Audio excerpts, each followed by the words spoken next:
संसद के शीतकालीन सत्र के खत्म होते ही भारतीय जनता पार्टी अब पूरी तरह से चुनावी मोड में नजर आ रही है। पूर्व और दक्षिण भारत बीजेपी के लिए दो सबसे अहम और चुनौतीपूर्ण क्षेत्र अब पार्टी की रणनीति के केंद्र में है। एक तरफ प्रधानमंत्री नरेंद्र मोदी पूर्वी भारत में सियासी जमीन मजबूत करने में जुटे हैं, तो दूसरी ओर पार्टी के नए राष्ट्रीय कार्यकारी अध्यक्ष नितिन नबीन दक्षिण भारत की कमान संभालते हुए दिखाई दे रहे हैं। पुडुचेरी और चेन्नई से बीजेपी ने साउथ मिशन की औपचारिक शुरुआत कर दी है। क्या ये दौरा दक्षिण भारत में बीजेपी के लिए नया सियासी रास्ता खोलेगी?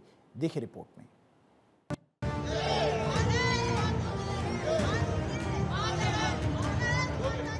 संसद के शीतकालीन सत्र की समाप्ति के साथ ही भारतीय जनता पार्टी ने साफ संकेत दे दिए हैं कि अब संगठन और सरकार दोनों चुनावी रणनीति के अगले चरण में प्रवेश कर चुके हैं।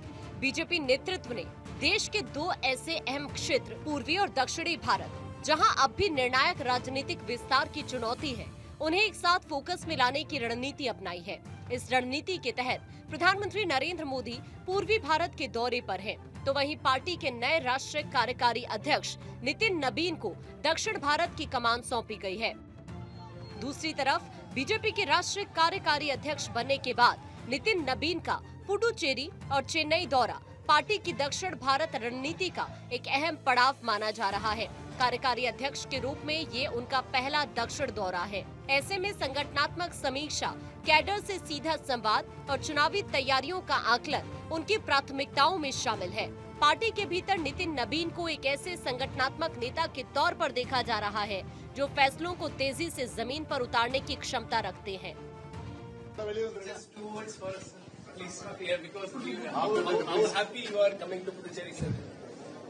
I am just saying thanks to all the workers, including my state president to booth president. Chennai और पुडुचेरी दोनों ही ऐसे क्षेत्र हैं जहां बीजेपी का राजनीतिक प्रभाव अब तक सीमित रहा है। ऐसे में नितिन नबीन का ये दौरा इस बात का संकेत है कि बीजेपी अब सिर्फ बड़े नेताओं के दौरे पर निर्भर नहीं रहना चाहती, बल्कि ऑर्गेनाइजेशनल माइक्रो मैनेजमेंट के जरिए दक्षिण भारत में अपनी जड़ें मजबूत करना चाहती है। कुल मिलाकर संसद सत्र की समाप्ति के साथ ही बीजेपी ने क्लियर कर दिया है कि वो आने वाले चुनावों को अलग अलग राज्यों की लड़ाई नहीं, बल्कि एक राष्ट्रीय विस्तार परियोजना के रूप में देख रही है। पूर्व और दक्षिण भारत में बीजेपी नेतृत्व की बढ़ती सक्रियता इस बात का संकेत है कि 2026 की विधानसभा चुनावी जंग की असली तैयारी अब शुरू हो चुकी है। Bureau report, Bharat 24।